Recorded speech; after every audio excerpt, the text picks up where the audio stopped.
శక్తి తైలాభిషేక ఆరాధన నవంబర్ 1 శనివారం. సమయం ఉదయం 8 గంటల నుండి. స్థలం బొబ్బూరి గ్రౌండ్స్, భవానీపురం, పున్నమి ఘాట్, విజయవాడ. ప్రార్థనా శక్తి తైలాభిషేక ఆరాధన నవంబర్ 2 ఆదివారం. సమయం సాయంత్రం 5:30 స్థలం NRC garden, Moosapet, pillar number 842, Kukatpally. Tadepalligudem పరిసర ప్రాంత ప్రజలకు శుభవార్త. ప్రార్థనా శక్తి తైలాభిషేక ఆరాధన ప్రతి నెల మొదటి బుధవారం. సమయం ఉదయం 10 గంటల నుండి. NK highway grounds, Autonagar, Gudem highway bypass road, Tadepalligudem. ప్రార్థనా శక్తి తైలాభిషేక ఆరాధన ప్రతి నెల మొదటి గురువారం. సమయం ఉదయం 10 గంటల నుంచి. స్థలం తూర్పుగోదావరి జిల్లా, అమలాపురం దగ్గర, ఉప్పలగుప్తంలో. ప్రార్థనా శక్తి తైలాభిషేక ఆరాధన ప్రతి నెల మొదటి శుక్రవారం. స్థలం అడబాల గార్డెన్స్, ఎల్ఎన్టీ బిల్డింగ్స్ పక్కన, పెంకులపాడు రోడ్డు, పాలకొల్లు. యేసయ్య నామములో మీకు వందనాలు తెలియపరుస్తూ ఉన్నాను. ఈ దినము కొరకు దేవుడు సిద్ధపరిచిన వాగ్దానాన్ని మనం స్వాధీనపరచుకుందాం. పరిశుద్ధ గ్రంథంలో మనం చూస్తూ ఉన్నప్పుడు ఫిలిప్పీయులకు రాసిన పత్రిక 4వ అధ్యాయము 19వ వచనం ద్వారా దేవుడు మీ కుటుంబాన్ని దర్శిస్తూ ఉన్నారు. నీకు ఆల్రెడీ ఒకసారి ఈ మాట ప్రభు బయలుపరిచారు. మరలా కూడా నిన్ను ప్రేమించి మరొకసారి ఈ యొక్క వాగ్దానం ప్రభు నీకు అనుగ్రహిస్తూ ఉన్నారు. ఏంటి వాగ్దానం అని అనుకుంటున్నారా? ఫిలిప్పీయులకు రాసిన పత్రిక 4వ అధ్యాయము 19వ వచనం. Philippians chapter 4:19. కాగా దేవుడు తన ఐశ్వర్యము చొప్పున క్రీస్తు యేసునందు మహిమలో మీ ప్రతి అవసరమును తీర్చును. మీ అవసరతలు తీరాలి అని నువ్వు దేవుని సన్నిధిలో గోజాడుతున్నావు. 1000 కళ్ళతో చూస్తున్నానో ఏ అవసరం దేవుడు నాకు తీర్చట్లేదు. ఎలా తీరుతాయి? మన అవసరతలు తీరాలంటే మనకంటూ ఏదో ఒకటి ఉండాలి కదా. మాకంటూ ఏమీ లేదు, ఇంకా దేవుని దగ్గర నుంచి వస్తుందని ఎలా నమ్మాలి అని అనుకుంటున్నావేమో. నీ దగ్గర ఏమీ లేనందుకే అన్నీ ఉన్న దేవుడు నీ పక్షముగా ఉన్నాడు. ఆయన మహా ఐశ్వర్యవంతుడు. మనలను ధనవంతులుగా చేయటానికి ఆయన దరిద్రుడిగా మారిపోయాడు. అంటే ఈ వాగ్దానం నీకు సంబంధించింది. పరిశుద్ధ పౌలు ఫిలిప్పీయులకు రాస్తూ ఈ పత్రిక ఈ మాట చెప్తా ఉన్నారు. ఎంత మంచి మాట చెప్తున్నారంటే, అయినా దేవుడు తన ఐశ్వర్యము చొప్పున క్రీస్తు యేసునందు మహిమలో మీ ప్రతి అవసరమును తీర్చును. దేవుడే నీకు ఇచ్చిన మాట అనమాట ఇది. అప్పులున్నాయి, నా వల్ల కాదు ఇన్ని సమస్యలతో నేను బ్రతకటం. కొన్ని అప్పులు నాకు తెలిసినవి ఉన్నాయి, కొన్ని అప్పులు నాకు తెలియనివి ఉన్నాయి. కుటుంబంలో నా భర్త నాకు తెలియకుండా ఇంకెన్ని అప్పులు చేసేసాడో, ఇంకెన్ని అప్పులు ఈయన మీద ఉన్నాయో, లేకపోతే నా భార్య ఎన్ని అప్పులు చేసిందో, పిల్లలు ఎన్ని రకాలుగా అప్పులు చేసేసారో. ఒక్కొక్కటి తెలుస్తూ ఉంటే గుండు పగిలిపోతూ ఉంది. నా వల్ల కాదు, ఈ అప్పులన్నీ ఎలా తీరుతాయి? ఇంకా చావే గతేమో, ఏదో రోజు చనిపోక తప్పదు, అదేదో ముందే చనిపోతే బెస్ట్ ఏమో. ఇవన్నీ అప్పుల గురించి ఆలోచన చేసి మనసు పాడు చేసుకున్నావా? నీ మనసు నెమ్మది లేకుండా ఏడుస్తున్నావా? ఎవరెవరో వచ్చి ఏవేవో మాటలు మాట్లాడుతున్నారని, ఏవేవో ఫోన్ కాల్స్ చేసి బాధ పెడుతున్నారని, ఏమీ లేని దాన్ని అయిపోయాను, ఏమీ లేని వాడిని అయిపోయాం. అన్నీ ఉన్నప్పుడు కూడా మాకు అర్థం కాలేదు. మేము ఎప్పుడు కూడా జాగ్రత్తగా బ్రతకడం అనేది మాకు అర్థం కాలేదు. చివరికి అంధకారంలో ఉన్నాం. మమ్మల్ని ఎవరు ఆదుకుంటారు ఈ సమయంలో? మాకు నిజంగా సహాయం చేసే స్నేహితులు ఎక్కడున్నారు? ఎవరున్నారు? ఇంకెవరు ఈ లోకంలో లేరు అని నువ్వు డిసైడ్ అయిపోయావు కదా. అయితే నీకు ఈ లోకంలో పరిశుద్ధాత్ముడు ఒకడు ఉన్నాడు. ఆయన కనపడడు, కానీ నీ అవసరతలన్నీ కూడా తీర్చగలవాడు. ఆయనే మహిమోన్నతుడు. అదే దైవ కృప. క్రీస్తు యేసు మహిమలో ప్రతి అవసరం తీర్చబడుతుంది. ఎవరు లేరని అనుకుంటున్నావు కదా. నీకు ఆయన ఐశ్వర్యంలో నుండి నీ అవసరతలన్నీ తీర్చి నిన్ను గట్టు మీద నిలబెడతాడంతే. నిజంగా నాతోనే మాట్లాడుతున్నట్టుందేంటి? నా అప్పులు తీరుతాయా? మా అవసరతలు తీర్చబడతాయా? ఆగిపోయిన పనులన్నీ ముందుకెళ్ళటానికి కావాల్సిన అవసరం తీరుతుందా అని ఆలోచన చేస్తున్నావు. ఈ ప్రార్థనా శక్తి ద్వారా దేవుడు నీతో సూటిగా మాట్లాడుతున్నాడు. ఫీజులు కట్టాలి, లేకపోతే అవి కట్టాలి, ఈ కట్టాలి, నా వల్ల అవ్వట్లేదు, మా ఆదాయం సరిపోవట్లేదు, బ్రతకటమే సరిగా లేకుండా అయిపోయింది, ఏ రోజు మా జీవితం ఆగిపోతుందో, ఏలాగా ఉంటుందో, మా గమ్యం ఏంటి మాకు అర్థం కావట్లేదని బాధపడుతున్నావా, దుఃఖపడుతున్నావా? ఏడవద్దు, దేవుడు నీ పక్షముగా ఉన్నాడు. ఎందుకు అంతగా గుండె నిండా కన్నీళ్ళతో ఉబ్బుకుపోతూ ఉన్నటువంటి చెరువులాగా అయిపోయినట్టుగా అయిపోయింది నీ జీవితం?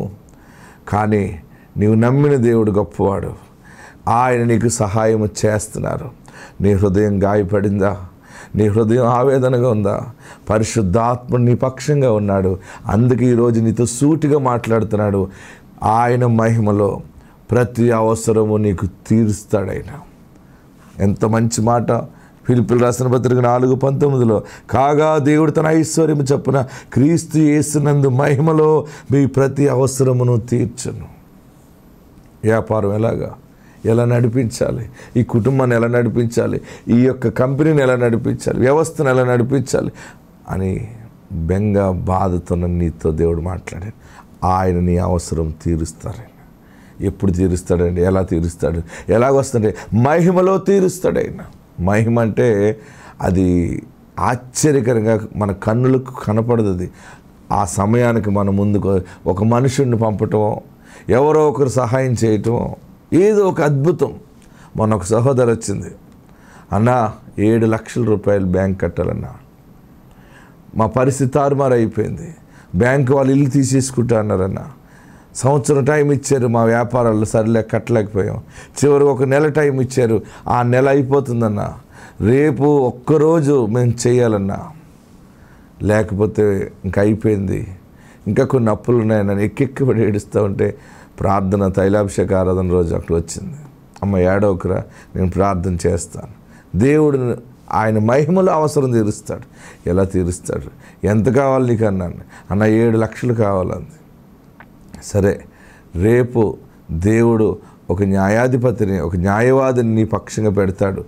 నీవు ఏ మనుషులు ఎదుట సిట్టింగ్లోకి వెళ్ళాలో, ఏ మనుషులకు నువ్వు సమాధానం చెప్పాలో, ఆ మనుషుల్లోనే ఒక మనుషుడిని నీ పక్షంగా దేవుడు నిలబెడతాడు. ఆ మనుషుడు నీ అవసరతంతా ఆయన తీరుస్తాడు. వెళ్ళిపో అని చెప్పాను.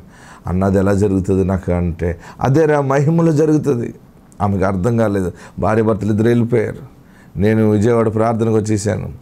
అద్భుతం ఏంటంటే, ఆ ఒక్కరోజు గడిలో, ఆ మధ్యాహ్నం కాల సమయంలో ఒక మనుషుడు, వారి కుటుంబానికి సంబంధించిన ఒక మనుషుడు వాళ్ళ ఇంటికి వెళ్ళాడు. అమ్మ ఏడవకండి, ఎంత కట్టాలి మీ బ్యాంక్కి అంటే, 7 లక్షలు కట్టాలని అంటే, 7 లక్షలు ఇదిగో నేను పట్టుకొచ్చి ఇచ్చాను, నువ్వు బ్యాంక్ కట్టేసాయి, మీరు బాధపడద్దు అన్న, మీకు సంతకం పెడతాం, మీకు ఏదైనా రాసిస్తామంటే నువ్వు సంతకం పెట్టద్దు, ఏమీ ఇవ్వద్దు మాకు, నువ్వు బ్యాంక్ కట్టేసి ఇక ధనం ఇచ్చాను, నీతో మాకు బంధుత్వం కావాలి. ఆ బ్యాంక్ ఇంకా 1/2 అవర్లో కట్టేసే ముందు లాస్ట్ డేట్లో 7 లక్షలు పట్టుకెళ్ళి కట్టి ఆ సంతోషంతో తిరిగి నేను విజయవాడ వచ్చేసాను. విజయవాడ తైలాభిషేక ఆరాధనకు వస్తే భార్య భర్తలు ఇద్దరు అక్కడికి వచ్చారు. అక్కడికి వచ్చి ఎలుగెత్తి సాక్ష్యం చెప్పారు. దైవజనుడు నోటప్పుడు ఇలా పలికేడినా ఆయన మహిమలో అవసరం తీరుతుందంటే అలా తీరుతుంది అనమాట. ఆశ్చర్యం. ఎందుకు ఈ ప్రార్థనా శక్తికి ఇన్ని వేల మంది తండోపుతండలుగా వస్తున్నారంటే, దేవుడు ఒక బలమైన ఆత్మ ద్వారా తన సేవకు నన్ను వాడుకుంటూ ఉన్నాడు. ఎక్కడెక్కడ ఏది మాట్లాడుతుంటే, ఏది ప్రకటిస్తే దేవుడు సఫలం చేస్తూ ఉన్నాడు. అందుకనే ఇన్ని లక్షల మంది ప్రజలు ప్రార్థనా శక్తిలో నడిపించబడుతూ ఉన్నారు. మీరు చూడండి ఆ సాక్ష్యాన్ని. గత 7 సంవత్సరాల నుంచి నేను ఎంతగానో బాధపడుతున్నాను. అయితే అన్నయ్యకి దగ్గరికి వస్తే ప్రాబ్లమ్స్ అన్నీ క్లియర్ అవుతాయని చెప్పి నాకు 1 ఇయర్ నుంచి తెలిసింది. 1 ఇయర్ నుంచి కూడా నేను వస్తూనే ఉన్నాను అన్నయ్య ఎక్కడుంటే అక్కడికి. ఎందుకంటే నా బాధలు అటువంటివి కాబట్టి నేను రాగలుగుతున్నాను. విషయం ఏంటంటే, 7 సంవత్సరాల క్రిందట నా అత్తమామలు మమ్మల్ని బయటికి గెంటేసినప్పుడు, మేము బయటకు వచ్చి వ్యాపారం మొదలు పెట్టుకున్నప్పుడు అది కూడా కలిసి రాలేదు. చాలా వ్యాపారాలు చేసి ఉన్నాము. ఆరోగ్యం మిల్క్ చేసాము, కిరాణా చేసాము, పిజ్జా, ఐస్ క్రీమ్ ఇటువంటి చాలా చేస్తున్నా, ఏది నాకు కలిసి రాలేదు. అయితే నేను అన్నయ్య దగ్గరికి వచ్చాను. సమస్తం అప్పుల్లో మునిగిపోయి ఉన్నదాన్ని నేనైతే, నా కుటుంబం అసలు ఉంటామా చచ్చిపోతామా అనేది నాకైతే తెలీదు. నాకు 2 పిల్లలు, పాప బాబు. అయితే ఆ టైంలో నాకు మా అమ్మగారు వాళ్ళు నాకు ఇంటి పేపర్లు ఇచ్చారు మా అన్నయ్యకి తెలియకుండా. అది కరోనా వరకు మేము బాగానే కట్టేసాము ఇంట్రెస్ట్ అయ్యి బ్యాంక్కి. కానీ తర్వాత కట్టలేకపోయాము. బ్యాంక్ వాళ్ళు మా అమ్మగారి ఇంటి సీజ్ చేయడానికి వచ్చారు. తర్వాత 1 ఇయర్ టైం ఇచ్చారు. 1 ఇయర్లో కూడా నాకు 7 లక్షలు కట్టాలి దానికి, అదైతే అవ్వలేదు. లాస్ట్ అనమాట ఇంక డేట్, బ్యాంక్ వాళ్ళు ఇచ్చింది నాకు లాస్ట్ ఇంక డేటు. ఇంకైతే ఇంక టైం ఇవ్వనన్నారు. నిన్న ఉదయం వెళ్ళి అడిగినాని 3 రోజుల క్రిందటే నేను ఉప్పులగుత్తో అన్నయ్య ఉన్నారని తెలుసుకుని వెళ్ళాను. మాది అమలాపురం అక్కడి దగ్గరే. అన్నయ్య నాకు ఇంకా ఏమీ అవ్వలేదు, రేపటికి లాస్ట్ డేట్ ఏం చేయమంటారు అన్నాను. నీ తరపున ఒక న్యాయవాది నిలబడుతున్నాడు, నువ్వు పేపర్లు ఇచ్చేస్తావు, నువ్వు వాళ్ళ పేపర్లు వాళ్ళకి ఇచ్చేస్తావు అన్నారు. నా తరపున న్యాయంగా మాట్లాడే వాళ్ళు అయితే ఎవరూ లేరు, నాకు సాయం చేసే వాళ్ళు అయితే కూడా ఎవరూ లేరు. 1000 రూపాయలు అడుగుతున్నా సాయం చేయలేని వాళ్ళు ఈరోజు 5-7 లక్షలు నాకు చేస్తారన్న నమ్మకం అయితే నాకు లేదు.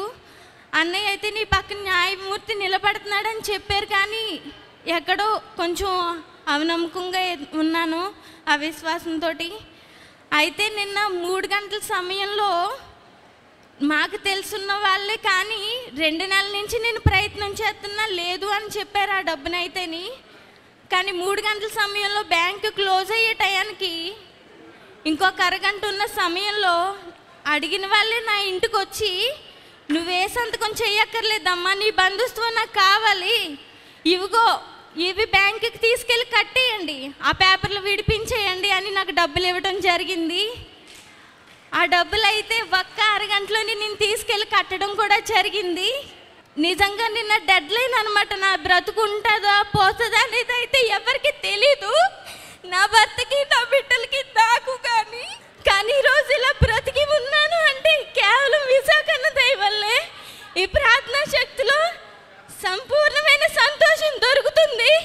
నాకు 7 సంవత్సరాల నుంచి అవ్వలేంది ఒక్క అరగంటలో మాత్రమే సాధ్యమైంది. ఎవరు నాతో సైన్ చేయించుకోలేదు, సంతకాలు పెట్టించుకోలేదు, డాక్యుమెంట్స్ కావాలని అడగలేదు. నా సైట్ పేపర్లు అమ్మ వాళ్ళు ఇచ్చింది కూడా బ్యాంకులో ఉంది. ఇంకొక 15 రోజుల్లో ఆ పేపర్లు కూడా విడిపిస్తాము అని అన్నారు వాళ్ళే. ఇంకా ఏమైనా సమస్యలు ఉంటే చెప్పండి, మేము నిన్ను ఆ గట్టెక్కిస్తాను, వ్యాపారంలో మిమ్మల్ని మేము చేర్చుకుంటాము. కేవలం పరిశుద్ధాత్ముడు వచ్చే మాట్లాడాడు. ఎందుకంటే ఆయన 7 లక్షలు ఇచ్చిన తర్వాత, అమ్మ ఇంకా మీకు ఏదైనా అప్పులున్నా కూడా నేను తీరుస్తాను, మీరు భయపడకండి, బెంగ పెట్టుకోకండి. ఆ మనుషులు వాళ్ళకి తెలుసున్న మనుషులే, వారు 1000 రూపాయలు కూడా ఇప్పుడు అప్పే ఉన్న మనుషులు వారు. కానీ ఆ సమయంలో ఒక అర్ధ గంటలో పరిస్థితి మొత్తం దేవుడు మార్చేశాడు. ఏంటంటే మహిమలో తీర్చబడతాయి. కాగా దేవుడు తన ఐశ్వర్యం చొప్పున క్రీస్తు యేసునందు మహిమలో మీ ప్రతి అవసరమును తీర్చును. భయపడద్దు. ఇంకా అంతా అయిపోయినాయి, డేట్లు కూడా పెట్టేసాం, వాయిదాలు అయిపోయినాయి, ఎన్ని మాటలు అబద్ధాల కింద అయిపోతున్నాయని ఏడుస్తున్నావా? యేసయ్య నీ పక్షంగా ఉన్నారు, అద్భుతం చేయబోతున్నారు. మరలా మీరందరూ బ్రతికి బలమైన సాక్షిగా ఆ సమస్య నుంచి బయటకు వచ్చి దేవుని సాక్షిగా మీరు ఉంటారని ఆత్మ చెప్తుంది. ఆత్మ ఆశీర్వాదం మీకు కలుగును గాక. ఆమేన్. ప్రియులారా, వాక్యులకు వెళ్దాం. నహూము గ్రంథం, పరిశుద్ధ గ్రంథంలో నుండి నహూము గ్రంథము 1వ అధ్యాయము 12వ వచనం. ఈరోజు మీకు ఆశీర్వాదాన్ని ప్రభు ప్రకటిస్తున్న మాట, ఈరోజు పరిశుద్ధాత్మ దేవుడిస్తున్న మాట. నహూము గ్రంథము 1వ అధ్యాయము 12వ వచనం చదవండి. యెహోవా సెలవిచ్చినదేమనగా, యెహోవా సెలవిచ్చినదేమనగా, వారు విస్తార జనమై పూర్ణ బలము కలిగి ఉన్నను, కోతయందైనట్లు వారు కోయబడి నిర్మూలమగుదురు. నేను నిన్ను బాధపరిచితినే, నేను నిన్నిక బాధ పెట్టను. దేవుడిస్తున్న మాట. అందరూ నాతో చెప్పండి. నహూము గ్రంథం 1వ అధ్యాయం 12వ వచనం నాతో చెప్పండి. యెహోవా సెలవిచ్చినది ఏమనగా, బయట వారు అందరూ గట్టిగా చెప్పాలి. యెహోవా సెలవిచ్చినది ఏమనగా, వారు విస్తార జనమై పూర్ణ బలము కలిగి ఉన్నను, కోత ఎందైనట్లు వారు కోయబడి నిర్మూలమగుదురు. నేను నిన్ను బాధపరిచితినే, నేనిక బాధ పెట్టను. నమ్మిన వారందరూ గట్టిగా చప్పటి ప్రభువుని స్తుతించండి. గట్టిగా హల్లెలూయా చెప్పండి. ఏలైటం వచ్చా మీకు? ఏలయ్యండి, కేకలేయండి. వాగ్దానాన్ని రిసీవ్ చేసుకున్నప్పుడు సంబరం చేయాలి మనం. అసలు దేవుడు ఈరోజు 2 ఆశీర్వాద మాటలు ప్రకటిస్తున్నారు. మీకున్నటువంటి విరుద్ధంగా ఉన్నటువంటి ఆ శత్రుత్వాన్ని, మిమ్మల్ని ఎవరు బాధ పెడుతున్నారో వారందరినీ దేవుడు నిర్మూలన చేస్తాడటండి. కోత అందైనట్లు. అర్థమైంది మీ అందరికీ? కోత కోస్తే ఉంటుందా పంట? కోసేస్తే పోతుంది అంతే. నీ ముందు పెద్దగా శోధన, రోగము, అప్పులు అన్నీ భయంకరంగా ఉన్నాయేమో. అసూయతో పడుతున్నారేమో జనాలు. నీ మంచితనము, నీ సౌందర్యాన్ని, నీ ధనాన్ని, నీ స్థితిని, జ్ఞానాన్ని, ఆత్మీయ స్థితిని చూచి ఓర్వలేకపోతున్నారేమో. దేవా నాకేంటి శత్రుత్వం అని అనుకుంటున్నావు కదా. వారందరినీ విస్తారమైనటువంటి వారు బలము కలిగి ఉన్నను, వారితో నేను ఢీక్కోలేను, వారిని ఏమి అనలేను, నేను ఎలా జయిస్తానని అనుకుంటున్నావు కదా. అవతల వారు ఎంత బలమైన వారైనను, వారికి ఎంత బలము, శక్తి, అన్ని రకాల బలాలు ఉన్నను, బలహీనుడు అయిన నీ పక్షముగా సర్వాధికారి అయిన యేసు నీకు తోడుగా ఉన్నాడు.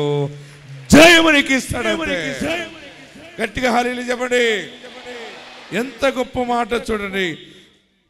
వారు విస్తార జనమై పూర్ణ బలము కలిగి ఉన్నను.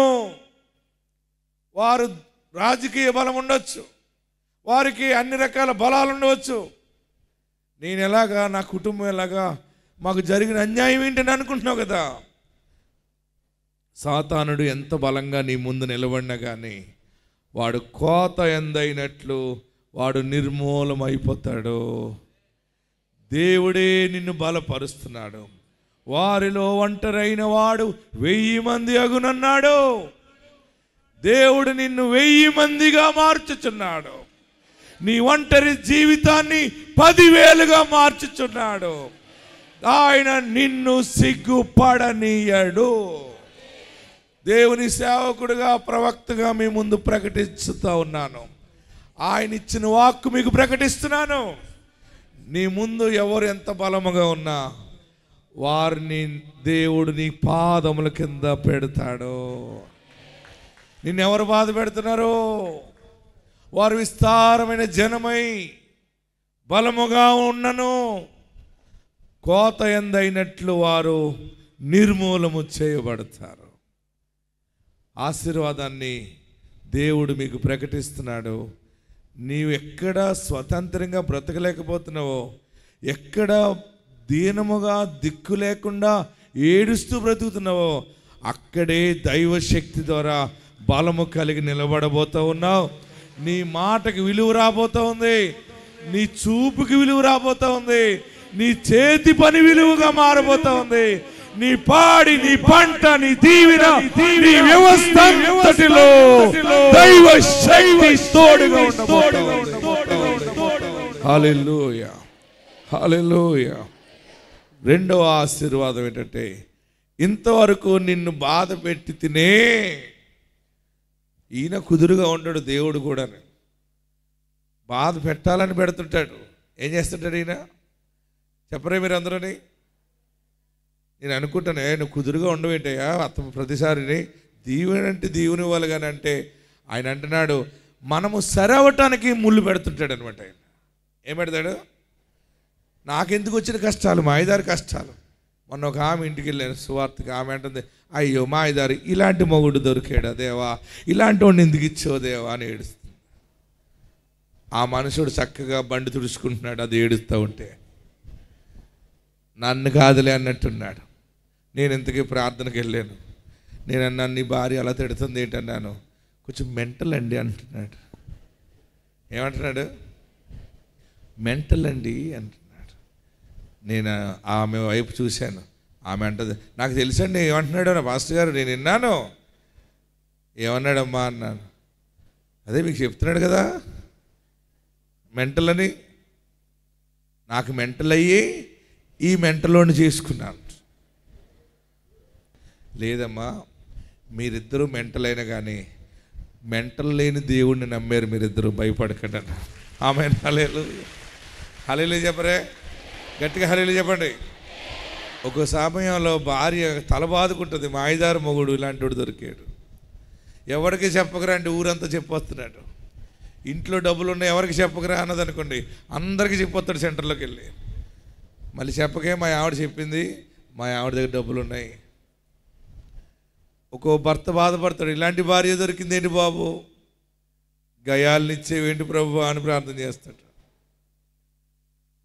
ఒక్కొక్క సమయంలో ఇలాంటి కష్టాలు ఎందుకు వచ్చినాయి, ఎందుకు మేము అప్పుల పాలైపోయాం, పిల్లవాడికి ఎలా జరిగింది, పిల్లకి ఎలా జరిగింది, అన్ని నష్టమే జరిగింది, ఏంటి మాకు ఎందుకు ఇలాగ జరుగుతున్నాయి, మమ్మల్ని వదిలిపెట్టేసేవా, మేమేమైనా పాపం చేసేమా అని అనుకుంటాం.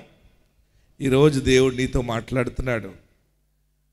నేను నిన్ను బాధ పెట్టి తినే కానీ నేను ఇక నిన్ను బాధ పెట్టను అన్నాడు ఆయన.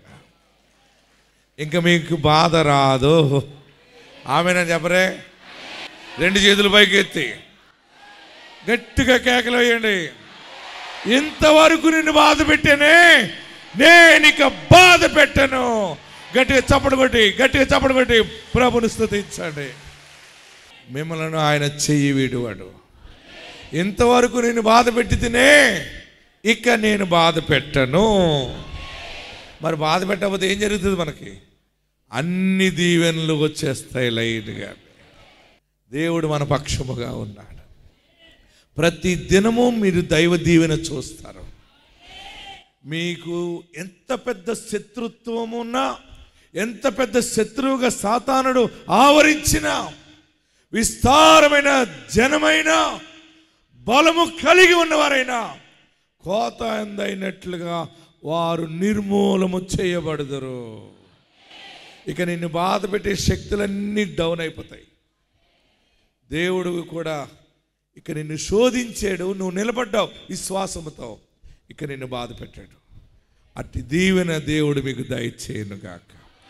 అందరు లేచి నిలబడదాం. ఎక్కడున్నవారు అక్కడ లేచి నిలబడి, ఎక్కడున్నవారు అక్కడ లేచి నిలబడి రెండు చేతులు పైకెత్తి, నిజముగా నీది గొర్రెపిల్ల మనసు బాబు, నన్ను చూసావా, నా మనోదుఖాన్ని చూసి మాట్లాడేవి. ఈరోజు ఎలా ఎదుర్కోవాలి ఈ శత్రువుల్ని, ఈ రోగాన్ని ఎలా జయించాలి, ఈ అప్పులు ఎలా జయించాలి, ఈ సమస్యను ఎట్లా నేను పరిష్కరించుకోవాలి, నా వల్ల కాదు, నేను ఒంటరిని, నాకు ఏ ఆధారము లేదయ్యా అని ఏడుస్తూ ఉన్నాను. నా మనసు ఎరిగి నాతో మాట్లాడావు. నువ్వు నిజముగా రెండు చేతులు పైకి ఎత్తగలిగితే, నా హృదయం అంతట్లో నిన్ను కాపరిగా ఎన్నుకుంటున్నాను. నా మీద నీ ఏలుబడి కావాలి. నీ విరోధంగా నేను ఏదైనా తప్పిదము చేసేనేమో నన్ను క్షమించు, నన్ను పరిశుద్ధపరచు. ఈరోజు నీ దాసుని ద్వారా మాట్లాడావు కదా, ఇంతవరకు నేను బాధ పెట్టేనే, ఇక నేను బాధ పెట్టను అన్న మాట నాకు కిరీటముగా దయచేయమని ప్రార్థన చేయండి. రెండు చేతులు తలపైన పెట్టుకోండి. నన్ను ఆశీర్వదించు. నువ్వు ఆశీర్వదించకపోతే నేను ఆశీర్వదించబడలేను, నువ్వు దీవించకపోతే నేను దీవించబడలేను బాబు. రెండు చేతులు తలపైన పెట్టుకోండి. నీవు నన్ను దీవించు, నీవు నన్ను ఆశీర్వదించు, నీ కృప నాకు తోడుగా తోడుగా. రెండు చేతులు తలపైన పెట్టుకుని, ఇక బాధ పెట్టనన్నావు కదా బాబు. ఆ మాట ఎప్పుడు వస్తుందా అనుకున్నాను. ఎవరో బాధ పెట్టినా కానీ నీవు బాధ పెట్టింది నాకు ఆశీర్వాదమే. ఈ రోజు నుండి శుభప్రదమైన దినాలు లెక్క పెట్టుకుంటాను. నేను ఒక ఉన్నతమైన ఆశీర్వాదాన్ని నా కళ్ళతో, నేను నిరీక్షణతో చూస్తా. నన్ను ఆశీర్వదించు, నా పాపాలు క్షమించు, నన్ను బాగు చేయి, నా ఇంటికి దేవుడిగా ఉండు, నాకు రక్షకుడిగా ఉండు. తెలుసో తెలియకో నీకు విరోధమైన పాపాలు చేశాను, నన్ను క్షమించు, నన్ను బాగు చేయి, నన్ను నీ బిడ్డగా స్వీకరించు, నన్ను నీలో చేర్చుకో. అందరూ 2 చేతులు తలపైన పెట్టుకుని మీకు ఏది అవసరమో అది అడుగుతూ ఉండండి. ఇక నీ ముందు శత్రువు నిలబడడు. వాడెంత వాడైనా, ఎంత బలమైన వాడైనా, అది ఎంతటి శక్తి అయినా, ఎంత చేతబడైనా, ఎంత దురాత్మ శక్తి అయినా, దైవ శక్తి అయినా, యేసు నామములో నిర్మూలమైపోతుంది. దేవుడు మాట ఇస్తున్నాడు, ఇంతవరకు నిన్ను బాధ పెట్టి తినే నేను ఇక బాధ పెట్టను. ఇక నువ్వు బాధలు చూడవు, దీవెన చూస్తావు, ఆరోగ్యాన్ని చూస్తావు, జీవము కలిగి స్తుతిస్తావు, క్రీస్తు సాక్షిగా ఉంటావు, బాధలో ఉన్న వారికి ధైర్యం చెబుతావు, నీ సాక్ష్యాన్ని చెప్పి ప్రజలను బలపరుస్తావు. దేవుడే నీకు సాక్షిగా ఉండి ప్రతి చోటని నేను సాక్షిగా వాడుకోబోతున్నాను. బ్రతుకంతా కూడా జీవితము మధ్యలో పగిలిపోయిన, అనాదిగా మిగిలిపోయిన యేసు నామాన్ని విడిచిపెట్టలేదు నువ్వు. అందుకని ఆయన నిన్ను పరీక్షించాడు, నువ్వు విజయము సాధించావు. ఇక మీదటి నిన్ను ఆయన బాధ పెట్టాడు. ఆయన దీవెనలకు నిన్ను వారసునిగా చేస్తాడు, ఆయన దీవెనలకు నిన్ను వారసురాలుగా చేస్తాడు.